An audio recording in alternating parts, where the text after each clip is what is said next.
সদন কষাই। কি নাম বললাম? সদন কষাই। এই সদন কষাই তিনি পূর্ব জন্মে ব্রাহ্মণ ছিলেন, কিন্তু কিন্তু তিনি একটা অশাস্ত্রীয় কর্মের কারণে অভিশপ্ত হয়ে কষায়ের ঘরে জন্ম নিলেন। কিন্তু যেহেতু ব্রাহ্মণ ছিলেন, যেহেতু কিছু ভগবৎ কর্ম করেছেন, এই জন্য ওনার সংস্কারটা নষ্ট হয়নি। দেখুন, প্রারব্ধ কিন্তু আপনি যতই ভগবানের ভজন করুন, ভগবান আপনার পাপ মুক্ত করবে। অগং ধন্যন্তি কাৎসেন নিহারণি বা ভাস্করা। ভাগবত বলছেন, সূর্যের উদয় হলে ঘাসের উপরে বিন্দুগুলো যেমন শুকিয়ে যায় সূর্য কিরণে, তেমন ভগবানের শরণ নিলে, সঙ্গ করলে, হরি নাম আশ্রয় করলে অনন্ত জন্মের পাপও শুকিয়ে যায়। কিন্তু আপনি পূর্ণ পেতে পারেন, ভক্তি পেতে পারেন, পাপ ক্ষয় হবে, কিন্তু পূর্বজন্মের প্রারব্ধ কর্মফল কর্মের দ্বারা ছাড়া, ভোগের দ্বারা ছাড়া নষ্ট। এই জন্য অনেক সাধু মহাত্মা আর মুক্ত পুরুষেরও জীবনে রোগ শোক ব্যথা দেখা যায়, কারণ কর্মফল গোবিন্দ, প্রারব্ধ গোবিন্দ মুছিয়ে দেন না। কেন জানেন? এই প্রারব্ধ ভোগ না হলে ওকে আবার আসতে হবে, তাই গোবিন্দ প্রারব্ধটা ভোগ করিয়ে নেন। তবে গোবিন্দ প্রারব্ধ ভক্তরা যখন ভোগেন, পাশে এসে দাঁড়ান। গোবিন্দ চোখের জল ঘুচিয়ে দেয় না, কিন্তু মুছিয়ে দিতে আসে। বলে, তুমি কাঁদলে যদি তোমার এই জন্মের প্রারব্ধ ক্ষয় হয়, কাঁদো, আমি তোমার কান্নাকে, আমি কান্নাকে রুদ্ধ করব না, কিন্তু আমি তোমার পাশে মরমই হয়ে চোখের জল মুছিয়ে দিতে পারবো। তো ভগবান প্রারব্ধ নাশ করেন না। এই জন্য অনেক মহাত্মা, অনেক ত্রিকালজ্ঞ যোগীর ভিতরে রোগ শোক দেখা দেয়, এগুলো পূর্ব জন্মের প্রারব্ধ।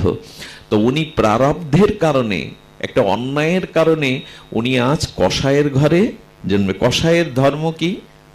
মাংস বিক্রি করা, পশুগুলোকে হত্যা করে কেটে সেটা মাংস বিক্রি করা। কিন্তু উনি চিন্তা করলেন ওনার হাত কাঁপে। ওই যে পূর্বজন্মের সংস্কার, আমাদের বর্তমান স্বভাবটা নির্ণয় হয়েছে কিন্তু পূর্বজন্মের কর্মের দ্বারা। আমাদের বর্তমান যে স্বভাব, গতি প্রকৃতি, রতি মতি, এগুলো পূর্বজন্মের সংস্কার। এই জন্য প্রত্যেকেই সমান হয় না, প্রত্যেকেই জ্ঞান লাভ করতে, কারণ পূর্ব সংস্কার টেনে ধরে। আর এই সংস্কারটা নিয়ন্ত্রণ করতে পারে একমাত্র ভক্তি বা ভগবত কৃপায়। ভগবত কৃপায় এই সংস্কার লোহা সোনা হতে পারে পরশ পাথরের জন্য। এই জন্য উনি কি করেছেন? উনি আর পশু হত্যা করেন না, কিন্তু ওনার পেশা ওটা, ওনার পেশা ওটা। আচ্ছা, পাখি যদি মাছ ধরে জীবিকা নির্বাহ করে, আহার করে, ওটা কি ওর অপরাধ? অপরাধ না। সাধু মাছ না খেতে পারে, কিন্তু মাছ খাওয়াটা পাখির জন্য কোনো, ওইটা ওর প্রকৃতিজাত খাদ্য, ওইটাই ওকে পেতে হবে, ওটাই ওর ধর্ম। তেমন যার যা পেশা আছে, ক্ষত্রিয় বৈশ্য শূদ্র, সেই পেশায় যদি সে নিয়োজিত থাকে, কর্তব্য কর্ম করে, তবে তার উন্নতি ওইখান থেকেই শুরু হয়। কোনো পেশা ছোট নয়, কোনো জাতি, কোনো বর্ণ ছোট নয়, যদি তার স্বাভাবিক পেশাকে ধরে সে নিয়ম নীতি আদর্শ মেনে চলে। রুহিদাস জুতো সেলাই করত, কিন্তু তিনি পরম বৈষ্ণব হলেন। তার সেবা না দিলে ঘন্টা বাজলো না পাণ্ডবদের। তাহলে ওই পেশা কি তাকে নিচু করতে পারলো? পারলো না। তো এই জন্য যার যেটা পেশা কর্ম, এটা কখনো হীন নয়, এটা নিচু নয়, যদি পেশাটাকে আদর্শের সহিত আপনি পালন করেন। তো উনি কি করছেন? দূর থেকে মাংস কিনে এনে মাংস বেচেন, তাহলে আর পশু হত্যা করার পাপটা, কিন্তু ওনার পেশা হলো ওইটা করা। উনি ওই করে করেই করছেন। কিন্তু একদিন ঘটনা শুনুন, এই ভক্তমাল আমার কাছে আছে, এটা একটু খুলে দেখবেন মাঝে মাঝে। এটা সদন কসাইয়ের কি বিচিত্র বৈচিত্র্য চরিত্র। কিন্তু পূর্বজন্মের স্বীকৃতি উনি মাঝে মাঝে হরি নাম জপ করেন ভেতরে। মাংস বিক্রি করেন তো কি হয়েছে, ভেতরে ভেতরে জপ করেন। এই জপের কারণে সাধু দেখলেই দূর থেকে সাষ্টাঙ্গে প্রণাম করবেনই করবেন, খুব শ্রদ্ধা। এই কারণে ভগবান ওকে কৃপা করলেন। শালগ্রাম শিলা, পথের ধারে যেতে যেতে দেখছে একটা পাথর, ওর কাছে তো শালগ্রাম শিলা পরিচিত নয়, একটা বড় পাথর চকচক করছে, উজ্জ্বলকৃত তার বর্ণ রং। শালগ্রাম শিলা কিন্তু সবখানেই পূজিত, সূচি অসুচি নাই। উনি ভঙ্গ হলেও, আর্ধেক হলেও, যেমন টাকা আর্ধেক ছিঁড়ে নিয়ে গেলে চলবে কি, কিন্তু এক ভরি সোনা যদি কেটে আর্ধেক আর্ধেক করে নিয়ে যান চলবে কিনা? তেমনি নারায়ণ শিলা কোনো স্থান কাল পাত্রে দূষিত হয় না। নারায়ণ শিলা কিন্তু, যে ব্রাহ্মণ নারায়ণ শিলাতে তুলসী অর্পণ করে না তার ব্রাহ্মণত্বও থাকে না। আগেকার দিনে মা ঠাকুরমারা এই নারায়ণ শিলা রাখবেই ঘরে। এই নারায়ণ শিলা এমন এক ভগবৎ সত্তা, এ যেখানেই থাকুক, যে অবস্থায় থাকুক, ভগ্ন হোক। আচ্ছা, প্রতিমা ভগ্ন হলে তার আর পূজা করা যাবে বিগ্রহের? কিন্তু শালগ্রাম শিলা দুভাগ হলে দুই ভাবেই পুজো করতে হবে, দুটোই ভগবান, শাস্ত্রে এরকম বলা আছে। তো উনি ওই পাথর মনে করে পেলেন, আর পেয়ে এসে বললেন, বাহ, এটা তো বাটকারা করা যায় ভালো। ওনার কাছে তো শালগ্রাম শিলার তত্ত্ব জানা নাই, তো বুঝতে পারছেন না। উনি করেছেন কি, 1 কেজি দিয়ে মাপছে যে বাটকারাটা এটা কাজে লাগবে মাংস বিক্রির জন্য। এই পাশে বাটকারা 1 কেজি দিয়ে দেখে সমান সমান, বলি বাহ রে, এটা ম্যাজিক, এটা 1 কেজিরই কাজ করবে। ওমা 2 কেজি দিয়ে দেখে ও 2 কেজির মতো ওজন, ওটা তো চিন্ময়। 5 কেজি দিয়ে দেখছে, বলি বারে, আমার তো আর অন্য বাটকারা টানা লাগবে না, যে যা নেবে এটাই পূরণ হবে। উনি বড় আদর করে নিয়ে বুকে জড়িয়ে ধরলেন। এমন কি পাথর গো, ওই যে 1 কেজি 2 কেজি 5 কেজি সবটাতে মিলে যায়। ওই বিক্রি করে আর মাঝে মাঝে হাতে নিয়ে বুকে নেয়, দেখতে ভালো লাগে। ওর প্রতি আসলে ভগবানের কৃপা, তো ওইটা ভালো লাগে, বুকে নেয় আর ওই মুখে হরিনাম করে। একদিন এক উপযুক্ত সদাচারশীল ব্রাহ্মণ ওই পথ দিয়ে যেতে গেছে, চৌকমিক করছে, মাংস বিক্রেতার পাথর। উনি কাছে এসে দেখলেন ওখানে চক্র চিহ্ন। আরে বাবা, এ তো সাক্ষাৎ নারায়ণ শিলা, এই দিয়ে মাংস বিক্রি করছে। আশ্চর্য। তখন বললেন, বাবা, ওনাকে তো আর বলতে পারছি না। বললেন, বাবা, তুমি যা নেবে নাও, তোমার এই বাটকারাটা আমায় দিতে হবে বাবা, তুমি যার বিনিময় হয় এটা আমাকে কৃপা করে দাও। তো উনি বললেন, আপনি ব্রাহ্মণ, হাত জোড় করছেন কেন? আমি যা আয় করি তার অর্ধেকটা সাধু সেবায় দেওয়ার জন্য আমার প্রাণ খুব কাঁদে, আপনি নিয়ে নেন না, এটা একটা বাটকারা কি হবে। ব্রাহ্মণ নিয়ে গিয়ে তাকে উপযুক্ত শুদ্ধ করে অভিষেক করছেন, দধি দিগ্ধ, হ্যাঁ, ঘৃত মধু আর সমস্ত তীর্থের জল দিয়ে অভিষেক করে সিংহাসনে বসে অষ্টদল তুলসী দিয়ে পূজা আরতি করতে লাগলেন। পরের দিন রাত্রে নারায়ণ শিলা বললেন, আমাকে আমার জায়গায় দিয়ে এসো, আমি তোমার এখানে কষ্ট পাচ্ছি। ভাবা যায় মা, ভক্তি কি জিনিস, আমি কষ্ট পাচ্ছি। স্বপ্নের মধ্যেই বলছে, প্রভু ছিলে মাংস বিক্রেতার বাটকারা হয়ে, মাংসের মধ্যে আমি তোমাকে অভিষেক করে সিংহাসনে আসনে রেখে পূজা আরতি ভোগ লাগাচ্ছি, এখান তোমার কষ্ট হচ্ছে? বলে, কষ্ট হচ্ছে এই কারণে, ও মনে মনে আমাকে নাম শোনাতো, আমাকে নিয়ে যখন বুকে নিত না, ওর ওই সরল ভালোবাসাটা আমাকে বড় মোহিত করেছে। আমার এখানে থাকতে মন চাইছে না, আমাকে ওখানেই নিয়ে যাও। ভগবানের আদেশ লঙ্ঘন করতে পারে? সকালবেলা ওর কাছে গিয়ে বললেন, কে গো ভাই, তুমি কে? তুমি, আমি তোমাকে চিনতে পারিনি, আমি অনুভব করতে পারিনি তুমি কোন স্তরের। আমি মাংস বিক্রেতা মনে করে ভুল করেছি। ওগো, তুমি যেটা পেয়েছো এটা সাধারণ নয়, এটা সাক্ষাৎ ভগবান, সাক্ষাৎ নারায়ণ শিলা, চক্রবর্তী চিহ্ন এতে। বললেন, বুকে জড়িয়ে ধরে কাঁদছেন আর বললেন, তোমাকে দিয়ে আমি বাটকারা বানিয়েছি ঠাকুর, এ ব্যবসার আমি ভিক্ষা করে খাবো তোমায় বুকে নিয়ে, আমি এ ব্যবসার করব না। ভিক্ষা করেন, ভোগ লাগান, মনে হলো আর সংসার না। এই দেখুন, ভগবানের কৃপায় উনি তখন লীলাচলে পুরুষোত্তম ক্ষেত্রে যাওয়ার জন্য পা বাড়ালেন। মাঝগানে গ্রামে এসে, ঘটনাটা খুব দুর্ঘটনা, সুঘটনা না।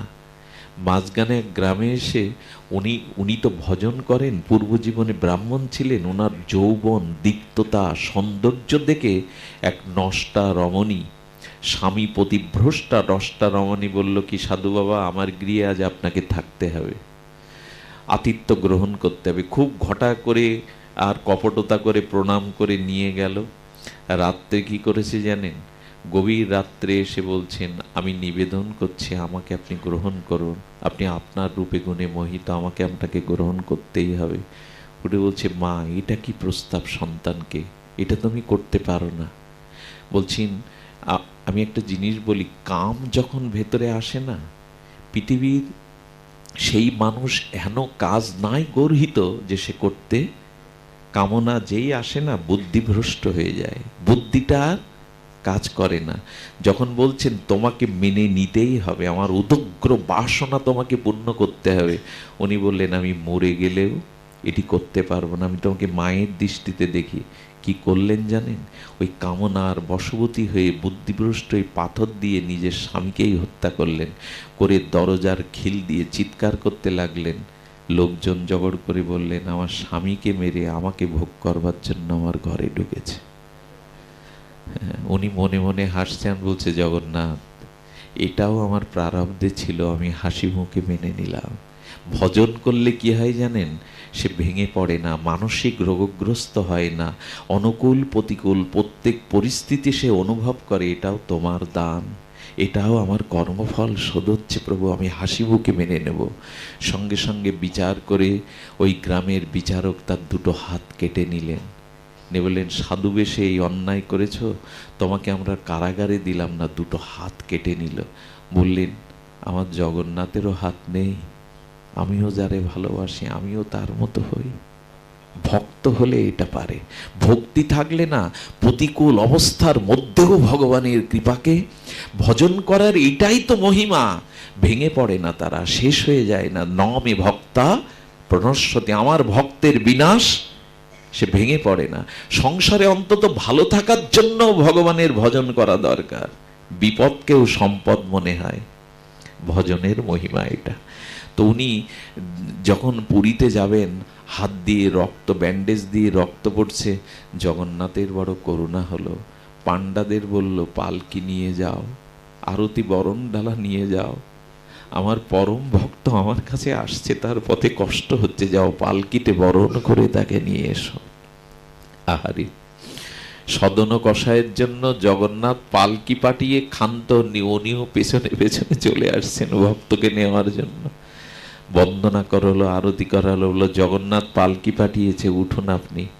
জগন্নাথ মন্দিরের সামনে যাওয়ার সাথে সাথে জগন্নাথ বললেন আমাকে প্রণাম করবে, ওর তো হাত নাই।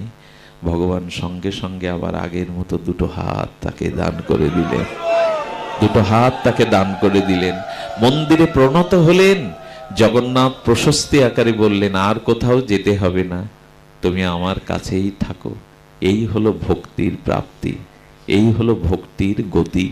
এইসব ছোট ছোট কথাগুলো আমি বারবার পথ হারিয়ে যাচ্ছি। বলছিলাম ভক্ত কৃপা, ভক্তের পেছনেই ভগবান। ভক্ত সঙ্গের দ্বারায় হরিদাসজি চলে গেলেন যমুনা পুলিনে, বললেন মাধব দাস, প্রণাম করে বলছেন বাবা আপনি প্রণাম্য, আপনি আমার ভগবানের সখা বন্ধু, কিন্তু আপনাকে একটা কথা বলি, আচ্ছা আপনি সাধারণ কিছু পান, কিন্তু ভগবান তাকে আপনি ছোলা খাইয়ে তার পেটটাই নষ্ট করে দিলেন। বলছেন কি বলছো তুমি? বললো আমার ঠাকুর আজ 56 ভোগ পাবে না, তুমি ছোলা খাইয়েছো, কাঁচা ছোলা, তাতে আমার বাকি বিহারীর উদর পরিপূর্ণ হয়ে গেছে, কিছু খেতে পাচ্ছে না। উনি বললেন খেতে যদি হয় তুমি চানা চিবাও, কিন্তু রাধা মাধবকে চানা দিও না, তাকে ভালো কিছু দাও, এইটা আর করো না। এদেরই কাছে ভগবান বাধা।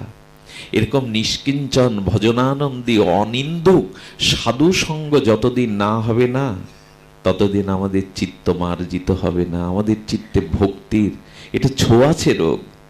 করোনাকালীন সময় যেমন একটা ছোঁয়াছে বাতাবরণ চলে গেল, তেমনি যার হৃদয়ে ভগবানের ভক্তি আছে, বিশুদ্ধ ভজনানন্দী অনিন্দুক কপটশূন্য সাধু, তার সঙ্গ করলে তার হৃদয়ের ওই ভজন কণাটা আপনার ভিতরে সংক্রামিত হয়ে যাবে, যাবেই যাবে। রোগ জীবাণু যেমন সংক্রামিত হয়, আপনার মধ্যেও এটি সংক্রামিত হয়ে যাবে। এই জন্য দয়া করে ভক্ত সঙ্গ করুন। আর ভক্ত সঙ্গ করলেই কি হয়? সাধু সঙ্গে কৃষ্ণ কথা পাওয়া যায়। সামাজিক কথা এরা, এখানে কি রাজনৈতিক কথা একটা হবে? সাধু সঙ্গ কৃষ্ণ কথা আলাপন। এই জন্য উকিলের কাছে গেলে দুটো উকিল এক জায়গায় হলে, দুটো ব্যবসায়ী এক জায়গায় হলে, দুজন ডাক্তার এক জায়গায় হলে তো তারা তাদের পেশার কথা বলবে। এই জন্য হরি কথা সাধু সঙ্গে ছাড়া মেলে না। সাধু সঙ্গ করুন, হরি কথা শ্রবণ করুন, এটাই হলো ভজন পথের, ভক্তির পথে, প্রগতির পথের, প্রাপ্তির পথের একমাত্র দিগদর্শন, একমাত্র উপায়।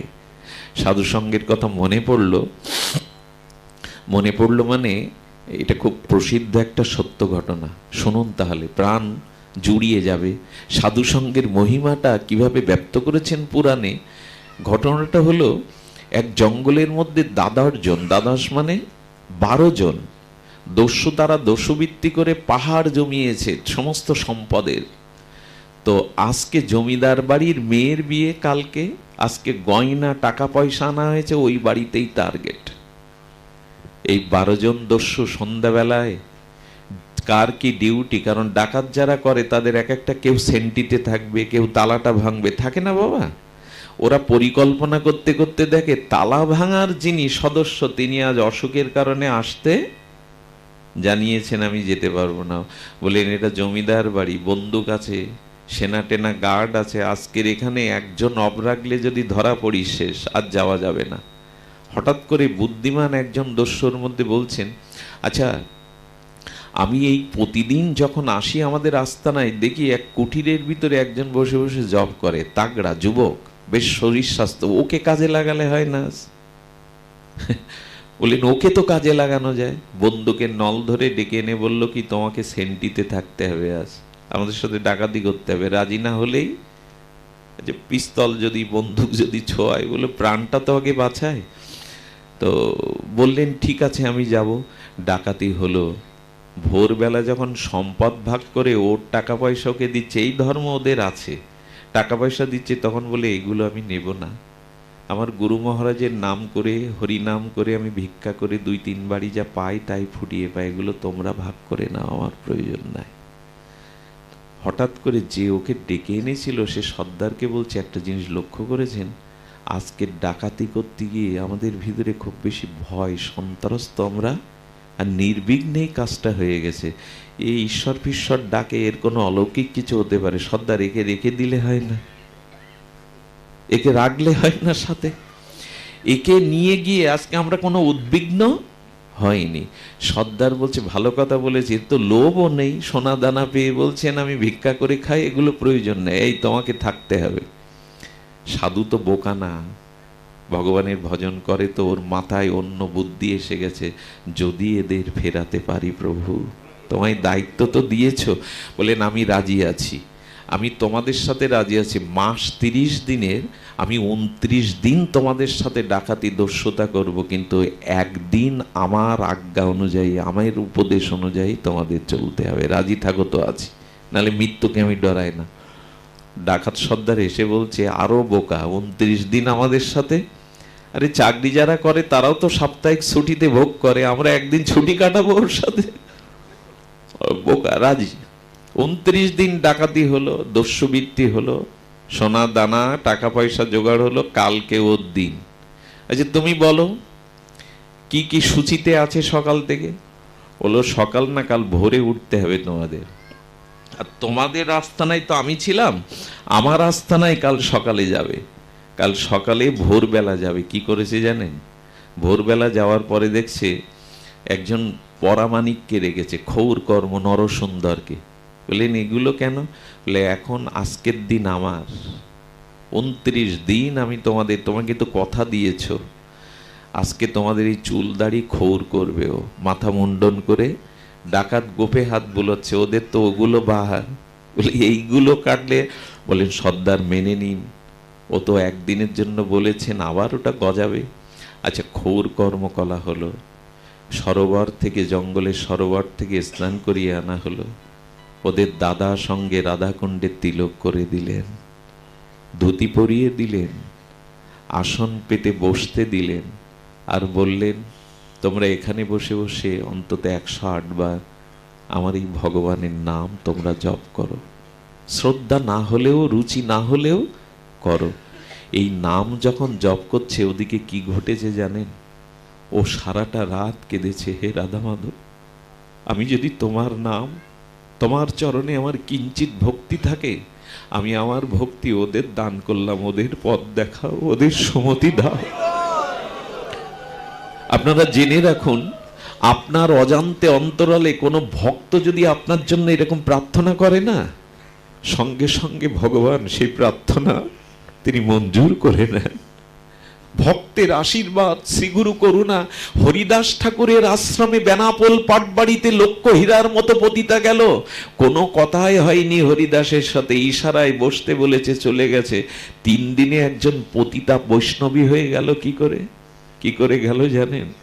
হরিদাস বলেছিল, হে নাম প্রভু, আমি যদি নাম নিয়ে থাকি, এই নামের কৃপা আমি ওকে দান করলাম, ওর চিত্তবৃত্তি ঘুরিয়ে দাও, ওর চিত্ত শুদ্ধ করে দাও। এই হরিদাসের প্রার্থনার দ্বারা 3 রাত্রিতে এই লক্ষ্য হীরার মতো পতিতা পরম বৈষ্ণবী হয়ে গেল। কোন ভক্তের প্রার্থনা যদি আপনার জন্য অর্পিত হয় না, ওটা ভগবানের কাছে পৌঁছে যায়। সঙ্গে সঙ্গে কি করেছে জানেন? ওই রাজ্যের যিনি রাজার রানী, প্রভাতে গোবিন্দ তাদের স্বপ্নেতে বললেন, ওরে আমার কৃপা যদি পেতে চাস, আশীর্বাদ পেতে চাস, ভক্তি যদি পেতে চাস, অমুক জঙ্গলে 12 জন সাধু আছে, পালকি চড়িয়ে তাদের সংবর্ধনা দিয়ে আজকে রাজ পরিবারে বৈষ্ণব সেবা দাও, হরিনাম সংকীর্তন দাও। এই স্বপ্ন দেখিয়ে দিলেন রাজা রানীকেই গোবিন্দ। আহারে, ভক্তের প্রার্থনা। আমি মনে করি কি, প্রার্থনার এমন একটা ক্ষমতা আছে জানেন, আপনি প্রণাম করলে ভক্তকে, প্রার্থনা যদি কোনো ভক্ত করে, আচ্ছা ওই মোবাইলের কয়েকটা নাম্বার টিপলে যদি এখন আমেরিকায় আপনি কথা বলতে পারেন, এই যন্ত্রের শক্তিতে ভক্ত এখান থেকে প্রার্থনা করলে পৃথিবীর অপর প্রান্তেও সেই করুণাটা পেয়ে যাবে। এই শক্তিটা আছে ভক্তির, সাধনের এই ক্ষমতাটা আছে। শুধু ভক্তগণ, একজন প্রশান্ত মহাসাগরে জাহাজে ডুবে যাচ্ছে, তিনি ছিলেন লোকনাথ বাবার শিষ্য। বাবা লোকনাথ, রনে বনে জঙ্গলে পড়লে তো তুমি রক্ষা করো। দেখলেন একটা বড় হাত পুরো জাহাজটাকে মুষ্টিবদ্ধ করে বালুর চড়াইতে ঠেকিয়ে দিলেন। বারুদিতে আসার পর বলেছিল, তোর জন্য আমার হাত আমেরিকা পর্যন্ত চলে যায়। পারে না কি সাধুরা, মহাত্মারা? পারে। জীবনে যদি কারো প্রতি ভরসা করতে হয়, তবে প্রকৃত সদ্গুরু সাধুর প্রতি ভরসা করুন। এরা যতটা ব্যথা বোঝে আপনার, অন্য কেউ ব্যথা বুঝবে না। কারো জীবনে যদি প্রকৃত কোনো বান্ধব, তবে সাধুকে বন্ধু করুন। গুরু বিনা বন্ধু নাই, বৈষ্ণব বিনা কোনো বান্ধব নাই জগতে। বন্ধু বান্ধব সমাজে টাকা পয়সা রূপ যৌবন থাকলে অনেক পাবেন, কিন্তু এরাই হলো প্রকৃত বন্ধু। যে আপনার আত্মকল্যাণ চায়, যে আপনাকে ভগবানে ভক্তি দিতে চায়, এরাই প্রকৃত বান্ধব, এরাই প্রকৃত জগতে বান্ধব। তো কি করেছেন ওই রাজা আজকে নিজে মন্ত্রী পাঠিয়ে 12টা পালকি পাঠিয়ে তাদের অভ্যর্থনা দিয়ে এসে বলছেন, সাধুগণ, রাজা আপনাদের ডেকেছে, আপনারা পালকিতে উঠুন। দস্যুগুলো ভাবলো এটা সাধুর কোনো কারসাজি নয় তো, আমাদের ধরিয়ে দেবে না তো। সাধু হাত জোর করে বললেন, সকলে পালকিতে ওঠো। তোমরা সারা জীবন ডাকাতি করেছো, আজ আমি ডাকাতি করতে যাব তোমাদের নিয়ে, ওঠো পালকিতে। পালকিতে উঠে এভাবে রাস সংবর্ধনায় তো কখনো ভাগ্যে জোটেনি। যেই গেল মা, সেই রানীমা নিজে ওদের পা ধুয়ে দিলেন, পদস্খলন করলেন, প্রক্ষালন করলেন। পদপ্রক্ষালন করে রানীমা ওদের আরতি করে ফুল ছড়াতে ছড়াতে নিয়ে গেলেন। তাদেরকে আরতি বন্দনা করার পরে রানীমা রাজভোগ রান্না করে তাদের নিজে হাতে হাত জোর করে সেবা করালেন। শেষ বিদায় বেলা রাজা রানী দুজনে প্রণাম করে সিন্ধুক হতে মণিমুক্ত একজন সাধুকে প্রণামী দিলেন। তারা যখন ফিরে এলো, তখন কুটিতে আসার পরে সর্দারকে বলছে, সর্দার, সারা মাস ধরে যা করেছেন ডাকাতি করে, এই যে দামি মণিরত্ন না, এগুলো জীবনে কিছু করা লাগবে না, এইগুলো আপনি নিয়ে যান, আর আপনি কিছু করা লাগবে না, তবে আমি আপনাদের আসি। ডাকাত সর্দারের চোখে জল। কেন জানেন? জীবনে মানুষের গালি ছাড়া ভালোবাসা পায়নি।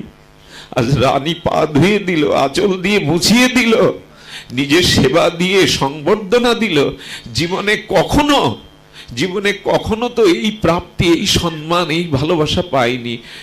সর্দার তার সেনাদের ডেকে বলছেন সদস্যদের, এই সম্পদ তোরা ভাগ করে নিয়ে যা, আমার আর যাওয়া হবে না, আমি এর কাছেই থাকবো, আমার আর কোথাও যাওয়া হবে না, তোরা চলে যা।